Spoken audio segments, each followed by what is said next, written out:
একটা প্রধান ফ্যাক্টর, যে শীত ঋতুতে বা শীত লাগলে বা ঠান্ডা কিছু লাগলে তখন ব্যথাজনিত সমস্যাটা আরো বেড়ে যায়। এটা একটা প্রিডিসপোজিং ফ্যাক্টর। মানে তার মানে এই নয় যে শীতের কারণে ব্যথা হয়েছে, ব্যথাটা এখানে হচ্ছে যে সকল রোগী বাত ব্যথা ভুগছেন, দীর্ঘদিন আর্থ্রাইটিস সমস্যা ভুগছেন, কোমর ব্যথা ভুগছেন, মেরুদণ্ডে ডিস্ক প্রলাপ সমস্যা ভুগছেন, অথবা নিউরোলজিক্যাল নার্ভের বিভিন্ন সমস্যা ভুগছেন, তাদের এই শীত ঋতুতে এই ব্যথার তীব্রতা তীব্র থেকে তীব্রতর হয়। এবং যাদের খুব অল্প পরিমাণ সমস্যা, তাদের সমস্যাটা আরো এই ঋতুতে বেড়ে যায়, বিকজ ঠান্ডা একটা প্রিডিসপোজিং ফ্যাক্টর। এখানে এটা ব্যথাকে আরো ত্বরান্বিত করে এবং ব্যথার তীব্রতা আরো বেড়ে যায়। রোগী অনেক সময় বলে যে পানিতে হাত দিলে মনে হয় যে হাতটা শিরশির করে বা ঝিঝি করে, এবং হাত দেওয়া তার দ্বারা সম্ভব হয় না, বা পানি জাতীয় কোনো কাজ করতে কষ্ট হয়। এবং শীত লাগাতে দেখা যায় যে শীতের কারণে ব্যথাটা আরো তীব্র থেকে তীব্রতর হয়। আর শীত প্রধান দেশে কিন্তু এই ব্যথার রোগীরা, স্পেশালি যে সকল দেশে সারা মানে বছরে বেশি সময় শীত থাকে, তারা কিন্তু এই সমস্যায় দীর্ঘায়িত তারা ভুগে থাকেন।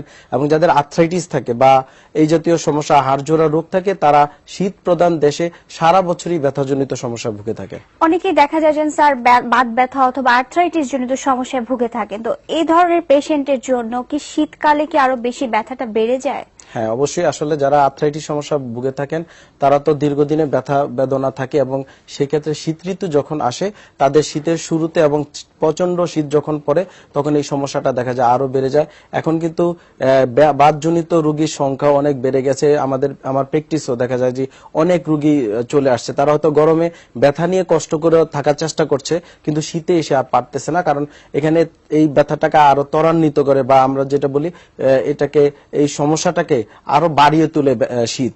তখন দেখা যায় যে রোগী আর মানে এত তীব্র ব্যথা হয়।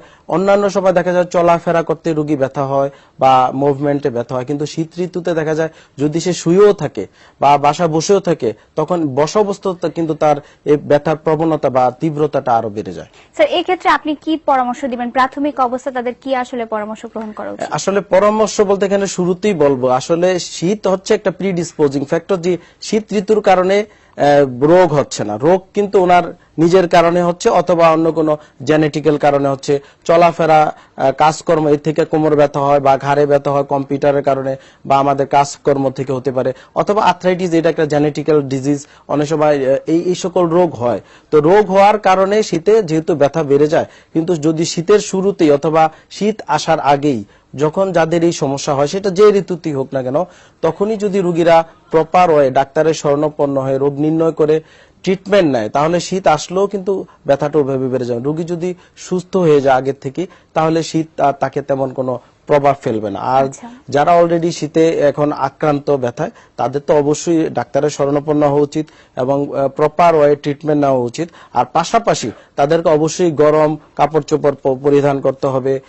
ঠান্ডা মানে যতটুকু সম্ভব ঠান্ডা না ধরা, ঠান্ডা থেকে দূরে থাকা, এটা অবশ্যই মানতে হবে, কারণ ঠান্ডা গেলে তার এই সমস্যাটা আরো তীব্রতর হতে পারে।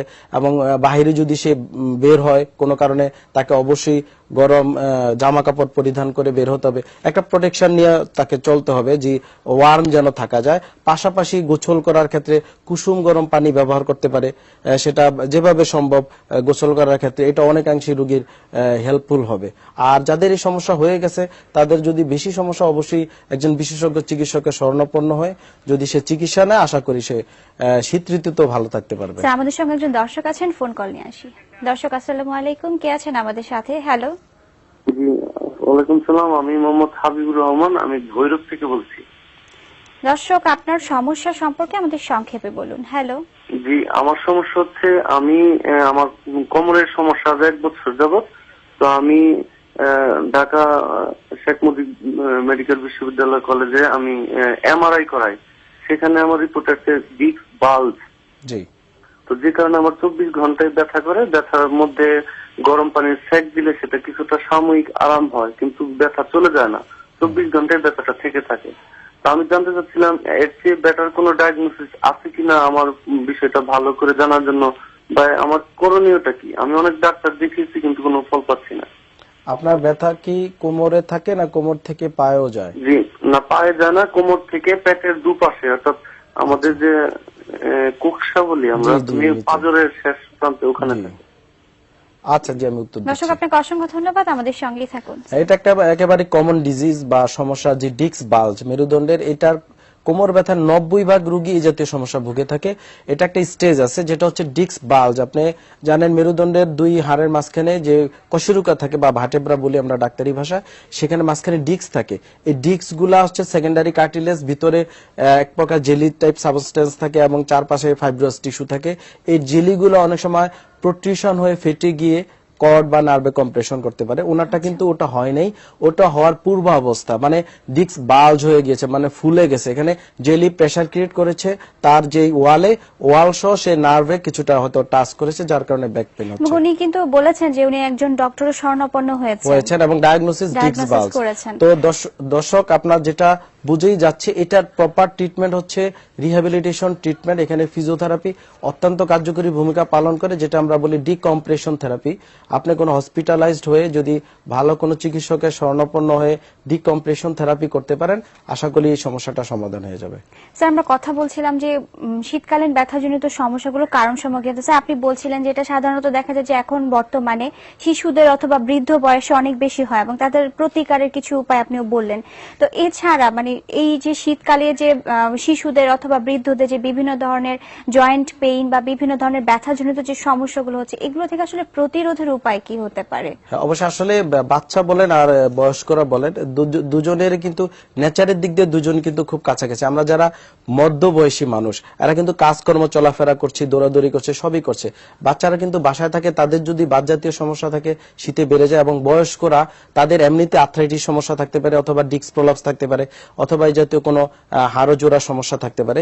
শীত ঋতুতে তাদের দেখা যায় যে শীতের কারণে যেহেতু ল্যাক অফ অ্যাক্টিভিটি বা মুভমেন্ট কমে যায়, চলাফেরা কমে দেয় সবাই শীতের যে শীত থেকে বাঁচার জন্য, তখন দেখা যায় জয়েন্ট গুলো আরো হয়ে যায়, যেটা জয়েন্ট জমে যাওয়ার কারণে ভিতরে যে লিগামেন্ট থাকে এবং জয়েন্টের ভিতরে সাইনোভিয়াল ফ্লুইড থাকে, এগুলো মুভমেন্ট থাকে না, যার কারণে ব্যথাটা আরো বেড়ে যায়। রোগী যদি একটু বাথরুমে যেতে চায় বা একটু হাঁটা চলাফেরা করতে চায় বয়স্করা, তখন দেখা যায় তাদের যে ব্যথা আরো তীব্র থেকে তীব্রতর হয়। তো এদের আসলে আমি শুরুতেই বলছিলাম যে কোনো রোগেরই যে প্রপার ডায়াগনোসিস যদি আমরা করে ফেলতে পারি, এবং বয়স্কদের ক্ষেত্রে হোক বাচ্চাদের ক্ষেত্রে হোক, সেটা যদি আমরা কি কারণে ব্যথা হচ্ছে, যেমন আমরা বলছি মেইন কারণ আর্থ্রাইটিস, তারপরে বিভিন্ন মেকানিক্যাল সমস্যা।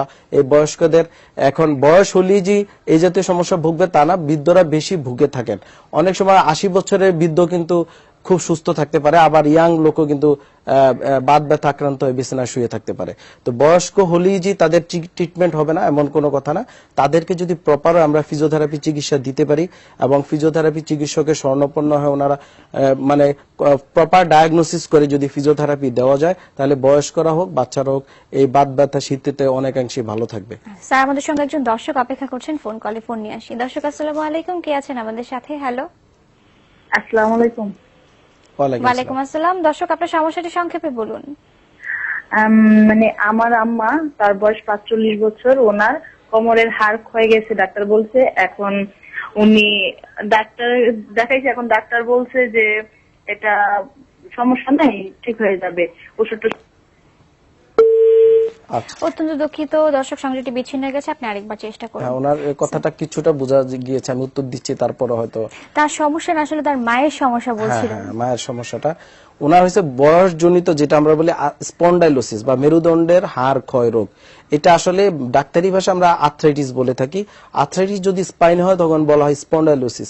এখানে দুইটা ঘটনাই হয়, একদিক দিয়ে হাড় ক্ষয় হয় এবং ক্ষয় হওয়ার কারণে হাড়টা তখন এই ক্ষয়টা পূরণ করার জন্য আন্ডারলাইন বোনস তখন গ্রোথ হয়, তখন আবার হাড় বেড়েও যায়। তো রোগী কিন্তু অনেক সময় দুইটা কমপ্লেইনই বলে, যে এসে যে কোনো ডাক্তার বলেছে হাড় ক্ষয় হয়েছে, কেউ বলেছে হাড় বেড়ে গেছে। আসলে বোথ প্রবলেমটাই কিন্তু একসাথে হয়, এবং এই রোগীগুলো আসলে বেসিক্যালি প্রপার ট্রিটমেন্ট হচ্ছে বিভিন্ন প্রকার আপনার রিহ্যাবিলিটেশন ট্রিটমেন্ট, এবং হসপিটালাইজড হয়ে আমরা অনেক সময় দেখা যায় বিভিন্ন আল্ট্রাসাউন্ড থেরাপি বলেন, লেজার থেরাপি বলেন, অথবা ডিকম্প্রেশন থেরাপি, এই জাতীয় থেরাপি যদি নেওয়া যায় তাহলে রোগীর এসব সমস্যা থেকে ভালো থাকবে। পাশাপাশি হাড় ক্ষয় বন্ধের বিভিন্ন মেডিকেশন আছে, অবশ্যই ডাক্তারের শরণাপন্ন হয়ে তাকে নিতে হবে। স্যার আপনি বলছিলেন যে এই ধরনের পেশেন্টের জন্য রিহ্যাবিলিটেশন বা পুনর্বাসন চিকিৎসা পদ্ধতি গ্রহণ করা উচিত। এই রিহ্যাবিলিটেশন বা পুনর্বাসন চিকিৎসা পদ্ধতিটা কেমন স্যার? আসলে বাত ব্যথা রোগীদেরকে আপনি দেখেন, ব্যথা হয় কেন? রোগী বলে যে আমি হাঁটতে গেলে ব্যথা হয়, সিঁড়ি বাইতে গেলে ব্যথা হয়, বিভিন্ন মুভমেন্টের সময় দেখা যাচ্ছে যে ব্যথাটা বেড়ে যায়। তখন রোগী বাধ্য হয়ে আসে কি করে, হয় হাঁটা চলাফেরা বন্ধ করে দেয় বা শুয়ে বসে থাকে। এই শুয়ে বসা থাকার কারণে যে রোগীর ধারণা যে শুয়ে বসে থাকলে অথবা চলাফেরা কম করলে, চেয়ারে বসে নামাজ পড়লে বা হাই কমোড ইউজ করলে, মুভমেন্ট কম করলে রোগীর ধারণা যে তার ব্যথাটা কম হবে, কিন্তু অপরদিকে আসলে বেসিক্যালি তার সমস্যাটা আরো বাড়িয়ে তোলে। কারণ যত মুভমেন্ট কম করবে তত তার এই আর্থ্রাইটিস সমস্যা বা বাত ব্যথা সমস্যাটা আরো বেড়ে যাবে। সেটা না করে রোগী যদি প্রপার হয় চিকিৎসা নেয়, চিকিৎসা নেওয়ার পর সে যদি স্বাভাবিক জীবনযাপন করে, স্বাভাবিক মুভমেন্ট করে, তখন দেখা যায় যে সমস্যাটা কিন্তু আরো অনেকাংশে ভালো হয়ে যায়। যেমন আমি প্রায় দেখা যায় যে কোমর ব্যথা রোগী আমার কাছে আসে যে 10 বছর ধরে সে কোমরে কর্সেট বেল্ট ইউজ করছে।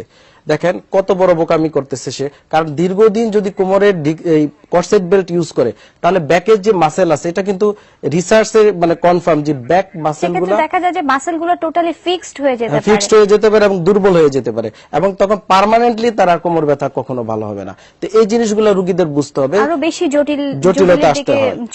এই ক্ষেত্রে আমরা বলি পুনর্বাসন। পুনর্বাসন মানে রোগীকে তার স্বাভাবিক চলাফেরা করা, স্বাভাবিক জীবনযাপনে যাওয়া। অনেক রোগী এখন চেয়ার বসা ছেড়ে দিয়েছে। প্রায় রোগী এসে বলে আপনার কথা শোনার পর এখন আমি 3 মাস ধরে চেয়ারে বসি না, চেয়ারে বসে নামাজ পড়ি না, এখন আমি অনেকাংশেই ভালো। স্যার আমরা একটা ভিডিও কল নিয়ে আসি। দর্শক আসসালামু আলাইকুম, আপনাকে আমরা দেখতে পাচ্ছি। হ্যালো হ্যালো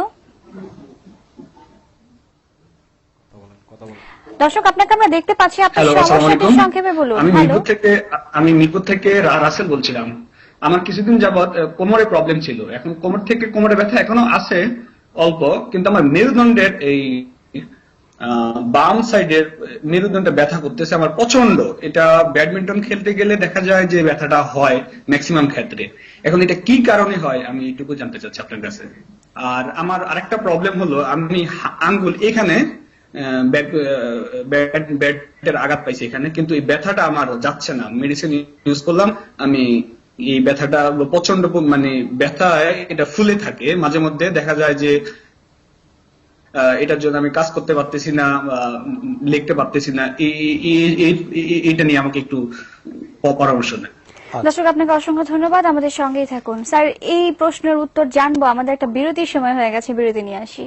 দর্শক আপনারা দেখছেন ডিপিআরসি অ্যাডভান্স পেইন ট্রিটমেন্ট, ফিরে আসছি ছোট্ট একটা বিরতি পর। আমাদের সঙ্গেই ছিলেন স্কাইপেতে, তো তিনি বলছিলেন যে তার জয়েন্ট পেইন এবং মেরুদণ্ডে ব্যথা ছিল এবং হাতের জয়েন্টে কিছুটা পেইন ছিল। স্যার সেই সম্পর্কে আপনার কাছ থেকে জানবো। ওনার আসলে যে কমপ্লিট যে আগে ব্যাক পেইন ছিল, এখন পিঠের উপরের অংশে ব্যথা, প্লাস একটা হাতের বৃদ্ধাঙ্গুলে গোড়ায় ব্যথা। তো বৃদ্ধাঙ্গুলে গোড়ায় ব্যথা যেটা হচ্ছে উনি ব্যাডমিন্টন খেলে, যে বললো শীতে ব্যাডমিন্টন খেলে, এখানে গ্রিপ করতে গেলে আঘাতও পেয়েছিল বলেছিল। তো আঘাত পেলে এটা একটা কমন, যে কোনো আঘাত পেলে আঘাত জায়গায় দীর্ঘদিন ব্যথা হতে পারে এবং কি একটা এইজে এসে আর্থ্রাইটিস ডেভেলপ করতে পারে। এটা দেখা যায় 5, 6, 10 বছর পরে আরো তীব্র থেকে তীব্রতর হতে পারে। আর ওনার ঘাড়ে যে ব্যথা হচ্ছে, ঘাড়ে অনেক কারণে ব্যথা হতে পারে, তার ভিতরে সবচেয়ে কমন কজ উনি ইয়াং ম্যান, যে কমন কজ যেটা আমরা দেখি মেকানিক্যাল সমস্যা, যে হয়তো ল্যাপটপ ইউজ করে সামনে ঝুঁকে, অথবা খেলতে গেলে ছাত্র ছাত্রীদের ক্ষেত্রে দেখা যায় যে এই ধরনের ব্যথাটা বেড়ে যায়, লেখাপড়া করতে সামনে ঝুঁকে অনেক সময় করতে হয়, তা থেকে মেকানিক্যালি ঘাড়ের সমস্যা হতে পারে। তো ওনাকে যেটা বলবো যে একজন চিকিৎসকের শরণাপন্ন হয়ে ঘাড়ের প্রয়োজন একটা এমআরআই করে দেখতে পারে। এবং হাতে যে ব্যথাটা হচ্ছে, এই ক্ষেত্রে আপনার ওয়াক্স থেরাপি অনেকাংশে কার্যকরী চিকিৎসা পদ্ধতি এবং বিভিন্ন প্রকার ম্যানিপুলেশন থেরাপি আছে এবং এক্সারসাইজ আছে, এগুলা করলে আশা করি রোগী ভালো হয়ে যাবে। তবে একজন বিশেষজ্ঞ চিকিৎসকের শরণাপন্ন হয়ে আপনার আগে রোগটা ডায়াগনোসিস করে দেখেন। আর আপাতত কুসুম গরম শেক দিয়ে দেখতে পারেন বাসায়, 10 মিনিট কুসুম গরম পানিতে হাতের আঙ্গুলটা ডুবিয়ে এবং ঘাড়ের পিঠে গরম শেক দিয়ে দেখতে পারেন। এতে আপনার কোনো ক্ষতি হবে না, এতে সেরে যেতে পারে। আর কিন্তু আপনার যদি রোগ নির্ণয় করতে হয় একজন চিকিৎসকের শরণাপন্ন হতে হবে।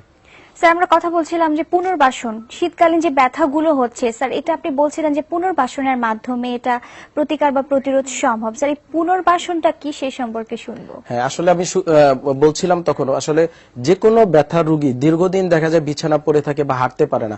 একটা লোক যদি স্বাভাবিক নামাজ পড়ে, মনে করেন উঠবস করে, কিন্তু হাঁটু ব্যথার কারণে সে দেখা যায় 2 বছর ধরে চেয়ারে বসে নামাজ পড়ে, তাহলে সে নিচে বসাটা সে ভুলে গেল বা পারছে না। বিকজ তার হাঁটুর আর্থ্রাইটিসের সমস্যার কারণে। এখন যদি আমরা সেই রোগীকে আবার স্বাভাবিক জীবনে বা স্বাভাবিক নিয়ম মাফিক যেভাবে নামাজ পড়ার কথা সেভাবে যদি পড়াইতে পারি, অথবা কেউ যদি নিচে বসতে পারে প্রয়োজনে, হাঁটু ভেঙে বসতে পারে, এই যে তার মুভমেন্টটা রিগেইন করা বা তার ল্যাক অফ ফাংশন বা যেই কাজটা সে পুনরায় তাকে পারতো সচল না, করে তুলছি হ্যাঁ, আমরা। এই কাজটাতে আমরা যদি আবার ব্যাক করে নিতে পারি, এটা আমরা বলি পুনর্বাসন। একে দুইটা লাভ হবে। একটা হচ্ছে রোগীর এই দীর্ঘমেয়াদী ব্যথা জনিত সমস্যা, হাঁটু ব্যথা ও কোমর ব্যথা থেকে সে মুক্তি পাবে। পাশাপাশি রোগী যত এইজ হবে, জানেন আমাদের যত বয়স বাড়ে আমাদের টিস্যুর কর্মশক্তি কমে আসে, বৃদ্ধ হলে মাংসপেশির শক্তি কমে আসে, নার্ভের শক্তি কমে আসে।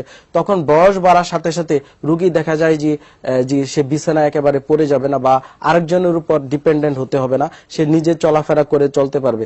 দিস ইজ পুনর্বাসন, মানে ফিজিক্যালি একটা লোককে তার ব্যথা মুক্ত করা, প্লাস যদি সে ব্যথার কারণে কোনো সে পঙ্গুত্ব বরণ করে, সেই পঙ্গুত্বটাকে আবার যতটুকু সম্ভব আমরা মুভমেন্টের মাধ্যমে, এক্সারসাইজের মাধ্যমে এবং থেরাপির মাধ্যমে যদি স্বাভাবিক জীবনে ফিরিয়ে আনতে পারি, বা মোটামুটি একেবারে স্বাভাবিক না হোক, নেয়ার অ্যাবাউট। এখন কেউ যদি সিঁড়ি বাইতেই পারে না, সে যদি সিঁড়ি বাইতে পারে, অথবা কেউ যদি নিচে বসতে পারে না, সে যদি উঠবস করতে পারে, এই কাজগুলোকে যদি আমরা রিগেইন করে দিতে পারি, এই ক্ষেত্রে আমরা এটাকে বলি পুনর্বাসন বা রিহ্যাবিলিটেশন। ফিজিক্যাল রিহ্যাবিলিটেশন রোগীর খুবই মানে একটা মানুষের জন্য খুবই জরুরি। এই জিনিসগুলা মানে বাত ব্যথা রোগীদের ক্ষেত্রে তো জরুরি, আমাদের যারা সুস্থ মানুষ এদের ক্ষেত্রেও জরুরি। আমরা দেখা যায় সারাদিন চলাফেরা, মানে আমরা যারা অফিস জব করি অথবা আমাদের প্রাত্যহিক কাজে আমরা বেশিরভাগ মানুষের কর্মকাণ্ডে দেখা যায় আমাদের ব্যস্ত থাকতে এবং বসে থাকি আমরা, সেক্ষেত্রে দেখা যায় বিভিন্ন যে জয়েন্ট গুলো আছে সেগুলো সবচেয়ে বেশি ক্ষতিগ্রস্ত হয়। এবং আমরা দেখা যায় বসে থাকি, যারা অফিসে জব করে তারা মানে সকালে 9টায় যদি অফিসে আসে, বিকাল 5টায় সে বের হয়, ডেস্ক জব করতেছে। এই কারণে দেখা যায় টোটাল বডির প্রতিটা জয়েন্ট কিন্তু। এছাড়াও ঘরে দেখা যায় যে যারা গৃহিণী আছে তারাও দেখা যাচ্ছে বিভিন্ন ধরনের ঘরের কাজে ব্যস্ত থাকে, কিন্তু তাদের ওভারঅল মুভমেন্ট হয় না।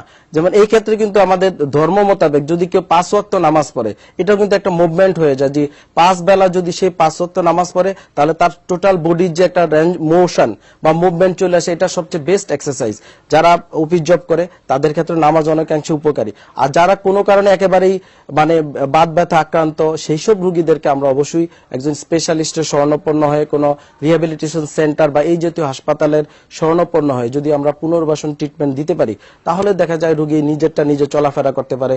অনেক সময় প্রায় দেখা যায় রোগী যে এখন অনেকেই দেখা যায় যে চলাফেরা করার চেষ্টা করছে, অথবা হাঁটু ব্যথা রোগী সারা স্বাভাবিক জীবনযাপন করার চেষ্টা করছে, সিঁড়ি বাওয়ার চেষ্টা করছে, উঠবস করে নামাজ পড়ার চেষ্টা করছে, যার কারণে ব্যথাও কমছে।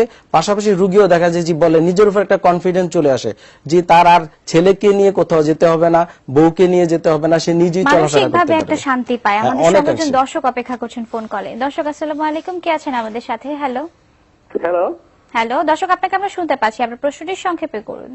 আচ্ছা আপু, যেটা হচ্ছে আমার একটা প্রবলেম পায়ে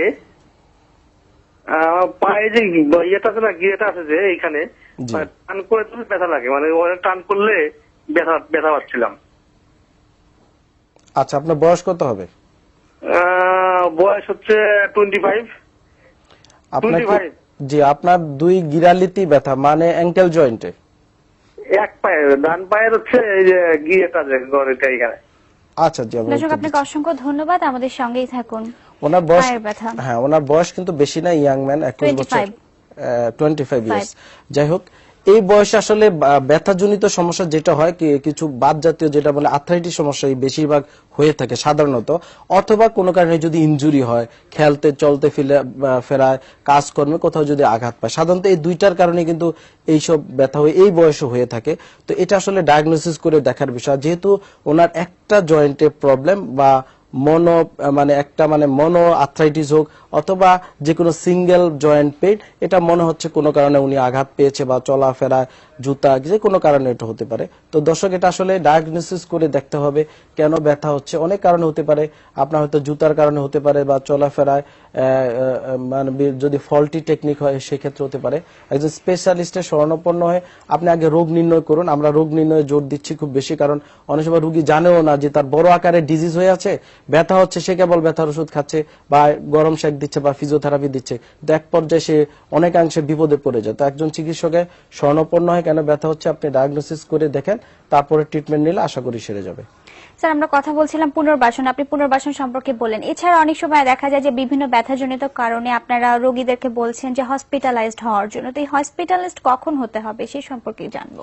হ্যাঁ, অবশ্যই। আসলে আমাদের দেশের প্রেক্ষাপটে আপনি দেখেন, আমরা থার্ড ওয়ার্ল্ডের দেশের মানুষ, এখানে আমাদের অনেক সমস্যা আছে মানুষের শারীরিক, যেটা ইনফেকশিয়াস কিছু ডিজিজ আছে, যে কন্টাজিয়াস ডিজিজ, যে পরিবেশগত কারণে কিছু রোগ হচ্ছে বিভিন্ন, এবং আমাদের দেশে মানুষের ধারণা যে মরার আগে একেবারে মুমূর্ষু অবস্থায় যদি কারো জ্ঞান হারিয়ে ফেলে বা একেবারে অজ্ঞান হয়ে গেল বা বড় আকারে কোনো দুর্ঘটনা, তখনই হাসপাতালে সেক্ষেত্রে নিতে দেখা হবে। যায় তখন তারা ট্রিটমেন্টের জন্য আসছে, কিন্তু আসছে। তখন আসলে ডক্টরের উপরে মানে ডক্টরের কাছ থেকে ট্রিটমেন্ট পাওয়াটা অনেক হয়তো বা খুব বেশি একটা আশাবাদী নাও হতে পারেন। স্যার আমাদের সঙ্গে একজন দর্শক অপেক্ষা করছেন, ফোন কল নিয়ে আসি। দর্শক আসসালামু আলাইকুম, কে আছেন আমাদের সাথে? হ্যালো হ্যালো হ্যালো, আসসালামু আলাইকুম। ওয়ালাইকুম আসসালাম। দর্শক আপনাকে আমরা শুনতে পাচ্ছি, আপনার প্রশ্নটি সংক্ষেপে জি করুন। ম্যাডাম, দর্শক আপনাকে আমরা শুনতে পাচ্ছি, আপনার প্রশ্নটি সংক্ষেপে করুন। আমার প্রশ্নটা হচ্ছে, আমি গত বছরে দার্জিলিং গেছিলাম। জি, আমরা শুনতে আমরা পাচ্ছি। শুনতে পাচ্ছি, দর্শক আপনার প্রশ্নটি সংক্ষেপে করুন। হ্যাঁ, ওই দার্জিলিং এ যাওয়ার পরে, দার্জিলিং থেকে আসার পথে আমার যে হাঁটুটা আছে, এই হাঁটুটা পর্যাপ্ত পরিমাণ ব্যথা করছিল। তারপরে আমি ডাক্তার দেখাইছিলাম, ডাক্তার দেখানোর পরে ওষুধ খাওয়ার পরে ভালো হয়ে গেছিলাম, কিন্তু এবারে শীতের মধ্যে প্রচন্ড আকারে আবারও ব্যথা করতেছে। জি, দর্শক আপনাকে অসংখ্য ধন্যবাদ, আমাদের সঙ্গেই থাকুন স্যার। জি, স্যার এখানে বলছিলেন যে উনি ভ্রমণে গিয়েছিলেন অথবা বিভিন্ন ধরনের দার্জিলিং কাজে হয়তোবা বাইরে যেতে পারেন, যেতে তো পারেন। সেই ক্ষেত্রে দেখা যাচ্ছে কেন এই ধরনের ব্যথা হচ্ছেন সে সম্পর্কে হয়তোবা তিনি জানতে চাচ্ছেন। জানতে চাচ্ছি। আসলে যে কোনো ভ্রমণে গেলে, আমরা যদি ঘুরতে যাই, যে কোনো মানুষ, উনি দার্জিলিং গেছে, ওখানে পাহাড়ি এলাকা, অনেক কারণে হয়তো উনি হয়তো হাঁটতে চলাফেরা কোথাও হাঁটুতে ব্যথা পেয়ে থাকতে পারে, সেখানে লিগামেন্ট ইনজুরি খুব কমন, যে চলাফেরা পায়ে কোনো ইনজুরি হওয়ার সম্ভাবনাই বেশি ছিল, হয়তো ওই সময় ওষুধ খেয়েছে, এটা সেরে গেছে, কিন্তু সমস্যার সমাধান হয়নি, বিকজ ওনার যে ইন্টারনাল যে প্রবলেমটা রয়ে গিয়েছে সেটা কিন্তু এখন আবার দেখি বললাম যে প্রিডিসপোজিং ফ্যাক্টর, শীত আসছে, এটা দেখা গেছে। উনি হয়তো আবার কোনো কারণে একটু হোঁচট খেত বা একটু ব্যথা পেত, আবার ওই সেম সমস্যাটা দেখা দিত, বিকজ ইন্টারনালি যে ইনজুরিটা হয়েছে এটা কিন্তু ডায়াগনোসিস হয় নাই, সিমটম অনুযায়ী উনি ট্রিটমেন্ট দিয়েছে। আমরা জ্বর হলে প্যারাসিটামল খেতে বলি, কিন্তু কি জ্বর, এটা কি ডেঙ্গু জ্বর, ম্যালেরিয়া না টাইফয়েড, বিভিন্ন রকম জ্বর আছে, এবং অ্যাকর্ডিং টু জ্বর অনুযায়ী জ্বরের আবার ট্রিটমেন্ট দিতে হবে। এখন যদি কারো হেমোরেজিক আপনার ডেঙ্গু হয়ে থাকে, তাহলে কিন্তু তাকে প্লাটেলেট দিতে হবে, অথবা যেভাবে ব্লাড ট্রান্সফিউশন করতে হবে। আবার ম্যালেরিয়া হলে ম্যালেরিয়ার ওষুধ দিতে হবে। এই ক্ষেত্রে প্যারাসিটামল একটা সিমটোমেটিক ট্রিটমেন্ট, যে জ্বর হলে প্যারাসিটামল খেতে হবে। তদুর ব্যথা হলে ব্যথার ওষুধ একটা সিমটোমেটিক ট্রিটমেন্ট জাস্ট, কিন্তু কি কারণে ব্যথা হচ্ছে এটা কিন্তু ডায়াগনোসিস হয় নাই, কারণটা আসলে জানাটা অনেক বেশি জরুরি, উনিও জানে নাই। এবং এই রোগীগুলা দেখা যায় যে যখন বয়স 40, 50, 60 বছর হবে, তখন হাঁটু, কোমর এবং আঘাতজনিত তখন আর্থ্রাইটিস ডেভেলপ করে। আর্থ্রাইটিসের মূল কারণ হচ্ছে এইজিং প্রসেস, এবং দ্বিতীয় কারণ হচ্ছে আপনার এই সকল আঘাত বা কোনো কারণে ট্রমা হলে। তো দর্শক, আপনার এখনই সময় এটা একজন স্পেশালিস্টের শরণাপন্ন হয়ে আপনার যেখানে ব্যথা হচ্ছে সেটা ডায়াগনোসিস করে দেখা যে ইন্টারনাল কোনো সমস্যা হয়েছে কিনা, তারপরে এটা প্রপার ট্রিটমেন্ট হচ্ছে ফিজিওথেরাপি, বিভিন্ন প্রকার রিহ্যাবিলিটেশন ট্রিটমেন্ট আছে, এখানে এক্সারসাইজ থেরাপি ইউজ করতে হতে পারে, অথবা স্ট্রেনথেনিং এক্সারসাইজের প্রয়োজন হতে পারে, প্লাস মেনিপুলেশন থেরাপির দরকার হতে পারে। তো এগুলো আপনি একজন স্পেশালিস্ট বলে দিতে পারবে কি করলে আপনার এটা আর ভবিষ্যতে হবে না। আপনি একজন চিকিৎসকের শরণাপন্ন হয়ে ডায়াগনোসিস করে ট্রিটমেন্ট নেন, আশা করি সেরে যাবে। স্যার আমাদের সঙ্গে একজন দর্শক অপেক্ষা করছেন, ফোন কল নিয়ে আসি। দর্শক আসসালামু আলাইকুম, কে আছেন আমাদের সাথে? হ্যালো জি, আমি ফারহানা হক বলছিলাম ধানমন্ডি থেকে। দর্শক আপনার প্রশ্নটি সংক্ষেপে করুন। জি, আমার প্রশ্ন ছিল, আমার হাতের তালুতে খুব পেন হয়, মানে আজকে অনেক বছর ধরে দুই হাতের তালু, মানে বুড়ো আঙ্গুলের নিচের অংশটা, মানে কোনো কিছু চাপ দিতে পারি না, হয়তো কাপড় চিপতে পারছি না, কিংবা আপনার যে হয়তো ভারী কোনো কিছু তুলতে গেলে খুব পেন হয় আমার। মানে এটার জন্য আমি মানে খুব ডাক্তার দেখিয়েছি, কিন্তু ওনারা কোনো ট্রিটমেন্ট দিতে পারেন, বললো যে আর্থ্রাইটিস এরকম টাইপের কিছু। এই পেইনটা আমার যাচ্ছে না, মানে খুব পেইন হয়। দর্শক আপনার বয়স সম্পর্কে আমাদের একটু জানান। হ্যালো, আমার বয়স হচ্ছে 40+। আচ্ছা জি, আমি উত্তর দিচ্ছি। আপনাকে অসংখ্য ধন্যবাদ, আমাদের সঙ্গেই থাকুন স্যার। ওনার দুই হাতের তালুতে ব্যথা হয়। এই দুই হাতের তালুর ভিতর সবচেয়ে কমন যেটা আমরা কজ পেয়ে থাকি কার্পাল টানেল সিনড্রোম। আপনি জানেন আমাদের এখানে মিডিয়ান নার্ভ হাতে গিয়েছে, এবং দুই হাতে মিডিয়ান নার্ভ, এখানে একটা কার্পাল টানেল আছে। মানে এই টানেলটার নামেই আমরা বলি কার্পাল টানেল। হচ্ছে এখানে উপরে আপনার ফাসা আছে এবং বিভিন্ন লিগামেন্ট আছে, ভিতর দিয়ে যে মাসেল গুলা পাস করেছে এবং ভিতর দিয়ে নার্ভ পাস করেছে, মানে একটা সুরঙ্গের ভিতর দিয়ে নার্ভ পাস করে। তো ওই সুরঙ্গে যদি কোনো প্রকার যদি কোনো প্রদাহ হয় বা কোনো প্রেসার ক্রিয়েট হয়, তখন হাতে এই যে ওনার যে সিমটম গুলো এই জাতীয় হতে পারে, অনেক সময় গরম হয়ে যেতে পারে, বা হাত ধরতে গেলে সে শক্তি পাবে না, অথবা আপনার হাতের ফাংশন থাকবে না। একটা মানুষ হাত খুব ইম্পর্টেন্ট শরীরের জন্য, যে কোনো কাজ করতে হাতটা লাগে। তো এই দেখা যায় তার ফাংশন টোটাল লস হয়ে যাবে, ব্যথা হবে। আরেকটা যেটা বলছি উনি আর্থ্রাইটিস, এই জাতীয় সমস্যা, যেমন আর্থ্রাইটিসটা হচ্ছে অন্য জিনিস, এটা হচ্ছে প্রতিটা হাতের যে জয়েন্ট আছে, জয়েন্ট গুলাতে দেখা যায় যে প্রতিটা জোড়ার ভিতরে যদি প্রদাহ হতে হতে ক্ষয় হয়ে যায় এবং ওখানে সেকেন্ডারি বিভিন্ন সমস্যা হয়। তো এই সকল কারণে কিন্তু হাতে ব্যথা হয়ে থাকে। তাছাড়া আরো বিভিন্ন কারণে হাতে ব্যথা হতে পারে। ঘাড়ে যদি ডিস্ক প্রলাপস থাকে তাহলে হাতে ব্যথা হতে পারে। তো দর্শক, আপনার আসলে ডাক্তার সাহেবদের থেকে আপনার যেটা ফার্স্ট ডায়াগনোসিস করে দেখতে হবে যে কেন আপনার হাতে ব্যথা হচ্ছে। সেটা মানে আনুমানিক কোনো ডায়াগনোসিস করে ট্রিটমেন্ট নেওয়া একেবারেই উচিত হবে না। এটা যদি আপনার আর্থ্রাইটিস হয়েও থাকে তাহলে আর্থ্রাইটিসের এটা প্রপার ট্রিটমেন্ট, এক্ষেত্রে ওয়াক্স থেরাপি অনেকাংশে ভালো কাজ করবে। পাশাপাশি কিছু ফুড সাপ্লিমেন্ট আছে যেটা আপনাকে অনেকাংশে হেল্প করবে। আপনি বাসায় কুসুম গরম পানিতে রেগুলার 10 মিনিট দুবেলা হাতে মুভমেন্ট করে দেখতে পারেন। আর পাশাপাশি আপনি আসলে কনফার্ম ডায়াগনোসিস করে ওইভাবে চিকিৎসা নিলে আশা করি সেরে যাবে। স্যার, আমরা কথা বলছিলাম শীতকালীন ব্যথাজনিত সমস্যার সমাধান নিয়ে। আমাদের একটা বিরতির সময় হয়ে গেছে, বিরতি নিয়ে আসি। দর্শক, আপনারা দেখছেন ডিপিআরসি অ্যাডভান্স পেইন ট্রিটমেন্ট। ফিরে আসছি ছোট্ট একটা বিরতির পর। এই বিষয়ে কথা বলছেন, আমাদের সাথে স্টুডিওতে উপস্থিত আছেন ডক্টর মোহাম্মদ শফিউল্লাহ প্রধান, ডিপিআরসি হাসপাতালের চেয়ারম্যান ও চিফ কনসালটেন্ট। দর্শক, আপনারা আমাদের সাথে অনুষ্ঠানে সরাসরি অংশগ্রহণ করতে পারেন স্ক্রিনে দেখানো নাম্বারগুলোতে ফোন করে, এছাড়া স্কাইপে লগ ইন করে ভিডিও কলের মাধ্যমে। এছাড়া আপনাদের সমস্যাগুলো তুলে ধরতে পারেন আমাদের ফেসবুকে। ফিরে যাচ্ছি আমাদের আজকের আলোচনায়। আমাদের আজকের আলোচনার বিষয় শীতকালীন ব্যথাজনিত সমস্যা ও সমাধান। স্যার, আমরা কথা বলছিলাম বিরতির আগে যে শীতকালে যে সমস্যা বা গুলো থাকে সাধারণত, তো এই সমস্যাগুলোতে আমাদের দর্শকরা বলছিলেন যে তাদের বিভিন্ন ধরনের সমস্যা সমাধানের জন্য মানে সমাধানের যে পদ্ধতিটা সেই সম্পর্কে স্যার আপনি বললেন যে প্রথম থেকেই সবার একটু সচেতন হওয়া উচিত। তো এক্ষেত্রে পরীক্ষা নিরীক্ষাগুলো তারা কি করাতে পারে, যেমন তাদের বিভিন্ন ধরনের যে প্রাথমিক অবস্থা যে ব্যথাগুলো থাকছে সে পরীক্ষা নিরীক্ষাগুলো কি হতে পারে, এই সম্পর্কে যদি আমরা স্যার ক্লিনিক্যাল কিছু ছবি দেখে আসি মনে হয় ভালো হয়। স্যার চোখ রাখবো। হ্যাঁ, এখানে আসলে দেখেন, এখানে একটা ছবি আছে যেটা দুইটা হাতের ছবি। ইতিপূর্বে একটা লাস্ট যে দর্শক ফোন করেছিল যে উনার হাতে ব্যথা, তো উনি বলছিল যে উনি সম্ভবত আর্থ্রাইটিস। এটা একটা আর্থ্রাইটিস রোগীর হাতের চেহারা দেখেন, এখানে জায়গায় জায়গায় গোল হয়ে গিয়েছে, মানে এটা একটা আরেকটা অপাসিটি চলে আসছে। আমরা যখন এক্সরে করি, যদি মানে রেডিও অপাটিক যেমন বোনস, যে বোনসটাকে আমরা সাদা দেখাই এক্সরেতে, কিন্তু এখানে দেখেন বোনস গুলার পাশাপাশি আরো বেশি বেশি মানে সাদা বোঝা যাচ্ছে। বিভিন্ন মাসেল গুলা যেগুলা কালো দেখানোর কথা ছিল, বিকজ এখানে অতিরিক্ত অপাসিটি আসার কারণে। এটা হচ্ছে একটা রিউমাটয়েড আর্থ্রাইটিস রোগীর হাতের ছবি। এখানে জয়েন্টে এত বেশি প্রদাহ হয়ে গিয়েছে যে জয়েন্টগুলার ভিতরে বিভিন্ন টপিক্স বা রেডিওপ্যাথিক বিভিন্ন এক্সুডেট এসে জয়েন্টগুলাকে একেবারে ফিক্সড করে দিয়েছে, যার কারণে ছবিতেও দেখা যাচ্ছে যে অনেক হাড়গুলা এদিক বেঁকে গিয়েছে ওদিক বেঁকে গিয়েছে, এবং পাশাপাশি জয়েন্টের ভিতরে ইনফ্লামেশন হয়ে জয়েন্টগুলা প্রায় প্রত্যেকটা জয়েন্টই ডেস্ট্রো হয়ে গিয়েছে। তো এই অবস্থাটা কিন্তু এক্সরে করলে বোঝা যায় যে এই রোগীর ভিতরে কতটুকু এক প্রকারের সিডরের মতো বা আইলার মতো, যে এক প্রকার দুর্ঘটনা, ভিতরে ঘর বাড়ি যেভাবে ভেঙ্গে চুরে নিয়ে যায় তদ্রুপ তার হাতের জয়েন্ট গুলো একেবারে ডিস্ট্রাকশন হয়ে গেছে। এই যে এই সমস্যাগুলো এগুলো স্যার কয়দিন ধরে যদি মানে রোগী যদি ট্রিটমেন্ট না নেয়, মানে কয়দিন পরে এই সমস্যাগুলো দেখা দিতে পারে? একটা ভালো প্রশ্ন করেছেন। কারণ হচ্ছে এটা কিন্তু একদিনও হয় না, ইট উইল টেকস টাইম, প্রায় 5, 6, 10, 15 বছর লেগে যায়। এই সমস্যাটা হতে আস্তে আস্তে আস্তে আস্তে গ্রাজুয়ালি হয়। এটাকে এরকম না যে সকালে সমস্যা হয়েছে বিকালে চেঞ্জ হয়ে আসছে, যার কারণে রোগীও বুঝতে পারে না। রোগী ব্যথা নিয়ে সে অস্থির, যে ব্যথা কমাবো কিভাবে, পেইন কিলার খাচ্ছে, শেক দিচ্ছে, ফিজিওথেরাপি নিচ্ছে, কত কিছু করছে, কিন্তু সে খেয়াল করছে না যে তার জয়েন্ট গুলো আস্তে আস্তে আস্তে আস্তে যে ডিফর্মড হয়ে যাচ্ছে, নষ্ট হয়ে যাচ্ছে, ফাংশন আসতেছে না, হাত মুভ করতে কষ্ট হচ্ছে। যখন এক পর্যায়ে সে এই নষ্ট হয়ে যায় তখনও তো আমাদের কাছে বড় কোন সেন্টার স্পেশালিস্টের কাছে শরণাপন্ন হয়। তখন আমরা এক্সরে করলে দেখা যায় যে তার আর কিছুই করার থাকে না।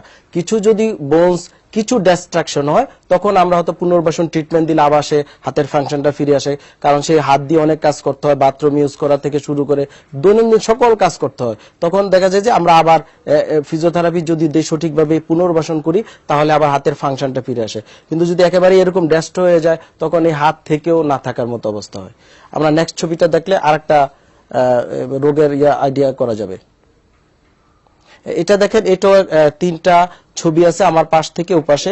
এই পাশে যেটা হচ্ছে, এটা একটা হাঁটুর, আমরা একটা নরমাল ডায়াগ্রাম নিয়ে আসছি, হাঁটুর ছবি, মাঝখানেটা একটা অস্টিও আর্থ্রাইটিস হাঁটুর ছবি, আর একেবারে ওই পাশেরটা হচ্ছে একটা রিউমাটয়েড আর্থ্রাইটিস হাঁটুর ছবি। এই ছবিটার সাথে বাকি দুইটার যদি তফাৎ করি, তাহলে বুঝেই যাবে এই ছবিটার সাথে ওই দুইটাতে অবশ্যই ডিফারেন্ট আছে। মাঝখানেরটা বুঝেই যাচ্ছে উপরের যে টিবিয়া বোন, নিচের যে টিবিয়া এবং উপরে ফিমার খুব ক্লোজে চলে আসছে, এটা একটা আর্থ্রাইটিস, অস্টিও আর্থ্রাইটিস রোগীর ছবি। এই ছবিটা বা এই জাতীয় চেঞ্জ আসতে কিন্তু একদিনে আসে না, এটা অনেক বছর লেগে যায়, আস্তে আস্তে আস্তে আস্তে রোগীর এটা হয়। রোগী যদি প্রপার পুনর্বাসন ট্রিটমেন্ট না করে, তাহলে এটা হতে পারে। আর পরেরটা হচ্ছে একটা রিউমাটয়েড আর্থ্রাইটিস রোগীর ছবি। এই ক্ষেত্রে রোগী যদি প্রপার ট্রিটমেন্ট না করে, তাহলে জয়েন্টগুলো, হাঁটুটা যেভাবে, যে একটা হাঁটু, বেসিক একটা হাঁটুর ছবি দেখলে বোঝা যায় যে শরীরের অন্যান্য যে জোড়াগুলা ঠিক এইভাবে চেঞ্জ হয়ে আসছে। যে কোনো সাইনোভিয়াল জয়েন্ট, হাঁটু বলেন, শোল্ডার জয়েন্ট বলেন, যেখানে সাইনোভিয়াল জয়েন্ট আছে, সেগুলা প্রায় প্রত্যেকটা এইভাবে অ্যানকালোজড হয়ে যায় বা খুব ফিক্সড হয়ে যায়। সাইনোভিয়াল জয়েন্টের কাজ কিন্তু মুভমেন্ট করা বা নড়াচড়া করানো। যদি সে ফিক্সড হয়ে যায়, কার্টিলেজ ইরোশন হয়ে যায়, ক্ষয় হয়ে যায়, অস্টিওফাইট তৈরি হয় এবং ভিতরে লিগামেন্ট গুলা নষ্ট হয়ে যায়, বান্ডিং লিগামেন্ট নষ্ট হয়ে যায় এবং ফ্লুইড সিক্রেশন বন্ধ হয়ে যায়, তাহলে এই জোড়ার কোনো ফাংশন থাকে না। জোড়া এক পর্যায়ে ব্যথা হবে সিভিয়ার, পাশাপাশি সে মুভমেন্ট করতে পারবে না, হাঁটতে পারবে না, চলতে ফিরতে পারবে না, আস্তে আস্তে রোগী পঙ্গুত্ব বরণ করবে। স্যার, এই সমস্যাগুলো সাধারণত কত বছর বয়স থেকে দেখা যায়, এই যে রিউমাটয়েড আর্থ্রাইটিস অথবা অস্টিও আর্থ্রাইটিসের যে সমস্যাগুলো রয়েছে? এটা আসলে এক একটা রোগের এক একটা মানে আছে। আপনি জানেন আর্থ্রাইটিস মোর দেন 100 টাইপস। তো কমন আর্থ্রাইটিস যেটা আমরা হাঁটুর দেখাইছিলাম আগে, যেটা হাঁটুর অস্টিও আর্থ্রাইটিস, এই অস্টিও আর্থ্রাইটিসের বেশিরভাগ কারণই হচ্ছে এজিং প্রসেসের কারণে। সাধারণত 30-35 বছর বয়স থেকে আমরা এখন রোগী পাচ্ছি, সেটা আপ টু একেবারে লেস্ট স্টেজ পর্যন্ত। আর রিউমাটয়েড আর্থ্রাইটিস এটা সেকেন্ড ডিকেডস অফ লাইফ, একটা মানুষের জীবনের দ্বিতীয় অধ্যায় থেকে সাধারণত রিউমাটয়েড আর্থ্রাইটিস শুরু হয় এবং মহিলারা তুলনামূলক পুরুষের চেয়ে বেশি ভুগে থাকে। এক এক আর্থ্রাইটিসের ক্ষেত্রে মেল ফিমেল একটু ডিফার করে, আবার বাচ্চাদের ক্ষেত্রে আরেক প্রকার আর্থ্রাইটিস হয়ে থাকে। পুরুষের ক্ষেত্রে যেমন অ্যানকালোজিং স্পন্ডিলাইটিস, এই ক্ষেত্রে পুরা মেরুদণ্ডের সমস্যা হয়ে থাকে, স্যাক্রোআইলাইটিস হতে পারে, হিপ জয়েন্টে ব্যথা হতে পারে, অথবা কোমর ব্যথা থেকে শুরু হয়, আস্তে আস্তে আস্তে আস্তে বাড়তে থাকে, পুরা মেরুদণ্ডটা ফিক্সড হয়ে যায়। রোগী তখন আপনাকে যদি বলেন যে সামনে ঝুঁকেন, সে ঝুঁকতে পারে না। যদি কেউ ডান দিক থেকে তাকে ডাক দেয়, আমরা সাধারণত ঘাড় ফিরাই, কিন্তু সে আর ঘাড় ফিরাইতে পারবে না, তাকে পুরো বডিটা ফিরাইতে হবে, বিকজ টোটাল স্পাইনটা আপনার ফিক্সড হয়ে যায় বা আর্থ্রাইটিসের কারণে চেঞ্জ হয়ে যায়। তো এটা অ্যাকর্ডিং টু রোগীর অবস্থা অনুযায়ী, এবং এখানে রেস একটা ফ্যাক্টর, কালার একটা ফ্যাক্টর, আবার আপনার মেল ফিমেল একটা ফ্যাক্টর, তারপরে পাশাপাশি আপনার ওয়েদার অ্যানাদার ফ্যাক্টর। শীত প্রধান দেশে এই রোগীদের সংখ্যা আরো বেশি। ওই তুলনায় আমাদের যারা নাতিশীতোষ্ণ দেশে আমরা বসবাস করি অথবা ওয়ার্ম যে সকল কান্ট্রিতে, তাদের সমস্যাগুলো কম। এখানে একটা মানে প্রত্যেকটার সাথে কিছুটা তফাৎ হয়, বাট মোস্ট অফ দা রুগী যে এক পর্যায়ে গিয়ে, যে আর্থ্রাইটিস রোগীগুলা বয়স যখন বেড়ে যায়, তখন তারা বড় আকারে যেটা বলে সেকেন্ডারি আর্থ্রাইটিস বা অস্টিও আর্থ্রাইটিসে ভুগে থাকে। স্যার, আমাদের সঙ্গে একজন দর্শক আছেন ফোন কল নিয়ে আসি। দর্শক, আসসালামু আলাইকুম, কে আছেন আমাদের সাথে? হ্যালো হ্যালো, দর্শক, আপনার প্রশ্নটি সংক্ষেপে বলুন, আপনাকে আমরা শুনতে পাচ্ছি। জি, আমার নাম মোহাম্মদ মাসুদ আলী। আমার নাম মাসুদ আলী। জি দর্শক, আপনাকে আমরা শুনতে পাচ্ছি, আপনার প্রশ্নটি সংক্ষেপে আমার নাম বলুন। মাসুদ আলী, আমার বয়স হচ্ছে 38। হ্যাঁ, আমার বয়স 38। আমার প্রথম সমস্যা হচ্ছে যে শীত আসলে, মানে আমি শীত আসলে আমার প্রবলেমটা হয় কি, যখনই মানে ঘুম থেকে উঠি তখনই দেখি ঘাড় ব্যথা করে, ঘাড় ব্যথা করে, এবং ডান দিয়ে কাঠের শুইতে দেখি যে আপনার ওই যে ডান দিকে সাইড ব্যথা করতেছে, আবার বাম দিকে যদি কাঠের শুইতে বাম দিকে ব্যথা করতেছে। 2 নম্বর হচ্ছে যে মানে এটা আমার আপনার মানে একবার অ্যাবনর্মাল হচ্ছে, মানে এটা মানে ছোটা যাচ্ছে, একটা ওষুধ খেলে আবার ছেড়ে, কিন্তু কন্টিনিউ হচ্ছে। আবার গোসল করতে গেলে আপনার হচ্ছে যখন আমি মাথা মুছতেছি, তখন ইচ্ছা করে লাগা হলো, ব্যথা করে প্রচন্ড, এবং ওই জন্য আমি ঘাড় আমাকে সম্পূর্ণ ঘুরাতে হয়। আমার এটা কিন্তু প্রায় আপনার আমার 15-16 বছর ধরে এই অবস্থা। আমি ওষুধ খাই, একটু ওষুধ খাই, আবার ভালো হয়ে আবার হয়। তো আমি এটা মানে পুরো আপনার কাছে ট্রিটমেন্টটা চাচ্ছি যে আমি কিভাবে এটা ভালো হবো। আচ্ছা জি আমি দর্শক, মানে সমাধানটা চাচ্ছি আপনার কাছে। দর্শক আপনাকে অসংখ্য ধন্যবাদ, আমাদের সঙ্গেই থাকুন। ওনার আসলে ঘাড়ের সমস্যা, এবং এটা অনেকদিন ধরেই তার 15 ঘাড়ের বছর সমস্যা ধরে বললেন যে 15-16 বছর বছর যাবত ধরে। উনি ঘাড়ের ব্যথায় ভুগছেন। হচ্ছে। তো এটা একেবারে কমন, ওনার এটা একটা মেকানিক্যাল সমস্যা, এটা বুঝেই যাচ্ছে যে মেকানিক্যাল সমস্যা আসলে এটা ডিউ টু ওনার অ্যাক্টিভিটি, চলাফেরা, উঠা বসা, কাজকর্ম থেকে ঘাড়ে এই সমস্যাটা হচ্ছে, যার কারণে ওনার, এবং যখন শীত আসে এই সমস্যাটা আরো বেড়ে যায়, কারণ শীতে আমি বললাম যে ফ্রি ডিসপোজিং ফ্যাক্টর এই সমস্যাগুলোকে আরো ত্বরান্বিত করে। উনি 15 বছর ধরে ভুগছে, কিন্তু উনি ডায়াগনোসিস জানে না। তো দর্শক, যেটা করতে হবে, আপনার ঘাড়ের একটা এমআরআই করলে খুব ক্লিয়ার বোঝা যাবে যে আপনার ঘাড়ে কি জাতীয় সমস্যা হয়েছে, অথবা অন্য কোনো ইনভেস্টিগেশন করলেও বোঝা যাবে। আপনি একজন স্পেশালিস্টের শরণাপন্ন হয়ে আগে ঘাড়ের একটা এমআরআই করে দেখেন যে কেন এটা হচ্ছে। তবে আমার মনে হচ্ছে এটা মেকানিক্যাল সমস্যা বা ঘাড়ের ডিস্কে কোনো প্রলাপস থাকতে পারে বা সমস্যা থাকতে পারে, যার কারণে ঘাড়ে এই ব্যথাটা হচ্ছে। এবং এই সকল রোগের প্রপার ট্রিটমেন্ট হচ্ছে পশ্চারাল এডুকেশন প্লাস হচ্ছে বিভিন্ন প্রকার থেরাপি। তবে সেক্ষেত্রে অবশ্যই একজন ফিজিওথেরাপি বিশেষজ্ঞের শরণাপন্ন হয়ে আপনি ট্রিটমেন্ট নিলে আশা করি সেরে যাবে। স্যার, আমরা কথা বলছিলাম যে শীতকালীন যে ব্যথাগুলো হতে পারে সেগুলো পরীক্ষা নিরীক্ষা কি হতে পারে, হয়তো বা রোগীরা জানেন না, আমাদের দর্শক যারা আজকে দেখছেন তারাও হয়তো বা জানেন না। দেখা যায় যে তারা একটা ব্যথা পাচ্ছেন, তারপরে একটা পেন কিলার খাচ্ছেন, ব্যথাটা হয়তো বা প্রাথমিকভাবে বা তাৎক্ষণিকভাবে ব্যথাটা নির্মূল হচ্ছে, কিন্তু আসলে পরবর্তীতে দেখা যায় যে ব্যথাটা জটিলতর হয়ে যাচ্ছে। তো এই ধরনের পেশেন্টদের জন্য বা যারা দেখছেন আজকে অনুষ্ঠানটি, তাদের জন্য আপনি কি ধরনের সাজেশন দিবেন? হ্যাঁ, অবশ্যই। আসলে যে কোনো ব্যথা, আমি বললাম শুরুতেই যে জ্বর হলে জ্বরের ওষুধ খেয়ে তো আর জ্বর নিবারণ করা যাবে না, জ্বরটা আইডেন্টিফাই করতে হবে। যে কোনো ব্যথার ক্ষেত্রে, যেমন বেশিরভাগ রোগী আমরা কিন্তু আসলে মেরুদণ্ডের সমস্যায় বেশি ভুগে থাকে, আর্থ্রাইটিস সমস্যা ভুগে থাকে, এটা ডায়াগনোসিস খুবই জরুরি। রোগীরা যদি ব্যথার ওষুধ খেয়ে অথবা কেউ আঘাত পায়, অনেক সময় কিছুদিন ব্যথার ওষুধ খেয়ে আঘাতটাকে সে মেনটেন করার চেষ্টা করে। যদি মেরুদণ্ডে আঘাত পেয়ে থাকলো, দেখা যায় 2 বছর আগে হয়তো পেন কিলার খেলো, সে আর কনফার্ম ডায়াগনোসিসে গেল না যে তার এই আঘাতের কারণে ডিস্কে কোনো সমস্যা হয়ে গেল কিনা, অথবা কোনো আপনার ভার্টেব্রাল লিস্থেসিস হয়ে গেল কিনা বা স্লিপ কেটে গেল কিনা। তাহলে দেখা যায় সে আর এটা জানে না, হয়তো ব্যথার ওষুধ খেয়ে কিছুটা কমে থাকে, 2 বছর পর সিভিয়ার তীব্র ব্যথা নিয়ে আসে, পা একটা অবশ হয়ে গিয়েছে বা প্যারালাইসিস হয়ে গিয়েছে। তখন দেখা যায় আমরা যদি এমআরআই করি বা কোনো ডায়াগনোসিস করি, দেখা যায় যে মেরুদণ্ডে বড় আকারে কোনো সমস্যা হয়ে গেছে, এমনও পর্যায়ে চলে আসে যে অপারেশন করেও সমাধান হবে না। অনেক সময় এই জাতীয় রোগী আমরা প্রায় পেয়ে থাকি। তো এই রোগীদের ক্ষেত্রে, যে কোনো রোগের, আমি বলবো শুরুতেই রোগীরা যেন একজন স্পেশালিস্টের শরণাপন্ন হয়ে রোগের ডায়াগনোসিস করে নেয়। প্রত্যেকটা রোগী তার অধিকার আছে যে কি কারণে তার ব্যথা হচ্ছে, এটা ডাক্তারের কাছ থেকে জেনে নেওয়া। সে নিজেও বোঝা উচিত যে যে কোনো ক্ষেত্রে তার নিজের শরীর সম্পর্কে তার আইডিয়া নেওয়া উচিত যে আমার কেন কোমর ব্যথা হচ্ছে, কেন ঘাড় ব্যথা হচ্ছে, কেন এই জাতীয় সমস্যা হচ্ছে। সে যদি অনেকাংশে বুঝতে পারে যে হ্যাঁ এই কারণে এটা হচ্ছে, তাহলে সে রোগের চিকিৎসা অনেকাংশে নিজ থেকেও নিতে পারবে এবং প্রপার জায়গায় সে চিকিৎসাটা নিবে এবং সে প্রপার হয়ে ভালো থাকতে পারবে। এখানে কাউন্সেলিং খুব বড় একটা ফ্যাক্টর। আমরা অনেক সময় ডাক্তারও ব্যস্ত থাকি অথবা রুগীরও বুঝতে চায় না, রুগী এসে বলে স্যার আমার ব্যথা হয়েছে, আমাকে কিছু ওষুধ লিখে দেন। তো এটা তো আসলে ট্রিটমেন্ট হতে পারে না। একটা রোগের ক্ষেত্রে একটা ডাক্তার তাকে ডায়াগনোসিস করবে, পরীক্ষা নিরীক্ষা করে তারপরে দেখা যায় যে আমরা ট্রিটমেন্ট করবে। এবং আমাদের সঙ্গে একজন দর্শক অপেক্ষা করছেন ফোন কলে। দর্শক আসসালামু আলাইকুম, কে আছেন আমাদের সাথে? হ্যালো হ্যালো হ্যালো হ্যালো দর্শক, আপনাকে আমরা শুনতে পাচ্ছি, আপনার প্রশ্নটি সংক্ষেপে করুন। হ্যাঁ, আমি ডাক্তার ইমরান বলছি বাড্ডা থেকে। আমি বলতে চাচ্ছি যে আমার আম্মা তো ব্রেন স্ট্রোকের পেশেন্ট, 10 বছর আগে অসুস্থ ব্রেন স্ট্রোক হয়ে গেছিল। তো ইদানিং মানে তার থেরাপি তো তখন চলছিল, তখন ভালোই ছিল, বাট বাম হাতটা প্যারালাইসিস, তার বাম হাতটা প্যারালাইসিস, ওটা কিছুতেই ভালো হচ্ছে না। শীত আসলে আরো খারাপ অবস্থা হয়ে যায়, কিছুতেই বাম হাত তো নাড়াতে পারে না। মানে আমার কোশ্চেন হচ্ছে এটা কিভাবে কিউর করা যায়? ওনার হাতটা কি টোটালি এখন প্যারালাইসিস, মানে একেবারেই মাসেল পাওয়ার নেই, একেবারেই নাড়াইতে পারে না? না, টোটালি কোনো এখন নেই আর কি, মাসেল কোনো নেই, মানে নাড়াতে পারে না আর কি।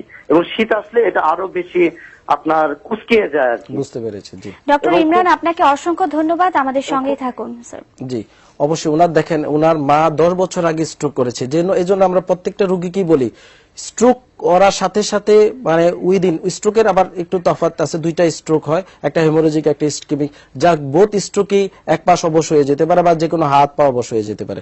তো স্ট্রোকের মেডিকেল ট্রিটমেন্ট যেটা বলে ইমার্জেন্সি ট্রিটমেন্টের পাশাপাশি তাকে কিন্তু রিহ্যাবিলিটেশন ট্রিটমেন্ট দিতে হবে। ফিজিওথেরাপি তার গ্রহণ করাটা নিতে হবে। খুব তাড়াতাড়ি উচিত হ্যাঁ, আসলে। এক্ষেত্রে ফিজিওথেরাপি নিতে হবে এবং শুরুতেই তাকে প্রপার ওয়ে ফিজিওথেরাপি নিতে হবে। এবং স্টেজ আছে, প্রাইমারি অন্তত 1-1.5 মাস তাকে হসপিটালাইজড করে রেগুলার 4 বার যদি ফিজিওথেরাপি নেয় তাহলে কোনো অংশের ফাংশন সে নষ্ট হবে না। ওনার মা যেটা হয়েছে হয়তো পাটা মোটামুটি ইমপ্রুভ হয়েছে কিন্তু হাড়টা হয় না। এখানে একটা মানে আরেকটা ল আছে যেটা যেমন ব্রেনের উপর থেকে নিচ পর্যন্ত মানে আমাদের মাথার সর্বোচ্চ অংশ কিন্তু সর্বনিম্ন অংশের আপনার রেগুলেটর করে থাকে, মানে সর্বোচ্চ অংশ কিন্তু পায়ের দিকের অংশটা রেগুলেট আপ টু, আবার উপর থেকে যখন মাথার দিকে নিচের অংশটা আবার নিচের থেকে উপরে এইভাবে রেগুলেট করে থাকে। তো এই ক্ষেত্রে আপার এক্সট্রিমিটি দেখা যায় যে অনেকাংশে বেশিরভাগ ক্ষেত্রে এই রোগীদের মানে ডিলে হয় বা হয় না। অনেক সময় ভুল চিকিৎসার কারণে আপার এক্সট্রিমিটি পার্মানেন্টলি যেটা ওনার মার ক্ষেত্রে সেক্ষেত্রে হয়েছে। স্যার জটিলতাটা কি হতে পারে আমরা সংক্ষেপে জানবো, আমরা একদম অনুষ্ঠানের শেষ পর্যায়ে। আচ্ছা, আমরা এটা এই ওনার কথা দিয়ে শেষ করে দিব। তো আমি যেটা বলছি যে তখন দেখা যায় যে যদি শুরুতেই ওই রোগীগুলোকে আমরা প্রপার ওয়ে রিহ্যাবিলিটেশন ট্রিটমেন্ট চালিয়ে যেতে পারতাম, কারণ আপার এক্সট্রিমিটির ক্ষেত্রে এখানে একটা দেখা যায় অ্যান্টি গ্রেভিটির একটা বিশাল ইফেক্ট আসে, কারণ হাত সবার উপরে, তারপরে বডির অন্যান্য অংশ নিচের দিকে। তো এই ক্ষেত্রে গ্রেভিটি বারবার আপার এক্সট্রিমিটিকে পুল করার চেষ্টা করে। অনেক সময় দেখা যায় যে শোল্ডার সাবলাক্সড হয়ে যেতে পারে এবং পার্মানেন্টলি যদি প্রপার ওয়ে তখন সাবলাইজেকশন কারেকশন করা না হয় তখন এই জাতীয় সমস্যা হতে পারে। তো ডক্টর ইমরান, আপনাকে বলবো আপনার মা যেহেতু একটা হাত টোটালি এখন প্রবলেম, এই ক্ষেত্রে আপনি এখনো প্রপার ওয়ে ফিজিওথেরাপি নিলে আশা করি অন্তত উনি বাকিটা জীবন মোটামুটি ভালো থাকার চেষ্টা করবে, অথবা ব্যথা বেদনা বা কুচক্রিয়ে যাওয়া বা সংকুচিত হওয়া সেক্ষেত্রে থেকে তাকে ভালো দেখা হতে যায় যে পারবে। অনেক তাড়াতাড়ি যত দ্রুত সম্ভব ফিজিওথেরাপি বা পুনর্বাসন চিকিৎসা পদ্ধতি গ্রহণ করেছে। আপনাকে অসংখ্য ধন্যবাদ আপনার মূল্যবান সময় আমাদের স্টুডিওতে দেওয়ার জন্য। আপনাকে অসংখ্য ধন্যবাদ। অ্যাসিড টেলিভিশনের সকল দর্শকদেরকে অসংখ্য ধন্যবাদ। দর্শক, আপনারা দেখছিলেন ডিপিআরস অ্যাডভান্স পেইন ট্রিটমেন্ট। আগামী সপ্তাহে একই সময় একই চ্যানেলে হাজির হব এসএ টিভির পর্দায়। সে পর্যন্ত ভালো থাকুন, সুস্থ থাকুন এবং